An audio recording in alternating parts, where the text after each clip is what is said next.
To add new symbols in MetaTrader 4, first, open your MetaTrader 4 platform. Look for the Market Watch window. If this window is not displayed, you can enable it by clicking on View in the top menu and then selecting Market Watch from the dropdown. This will show you a list of all the available trading symbols. In the Market Watch window, right-click anywhere in the blank space. A context menu will appear. From this menu, select the option that says Show All.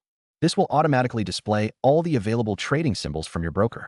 If you want to add specific symbols, you can also choose the Symbols option from the right-click menu. After you click Symbols, a new window will pop up showing various categories of symbols, including forex pairs, commodities, indices, and more.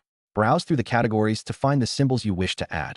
Once you find a desired symbol, select it and click the Show button. This will add the symbol to your Market Watch window. Once you have added all the desired symbols, you can start analyzing the charts and placing trades.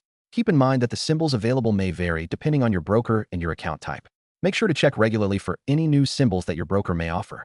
Now you are ready to explore new trading opportunities.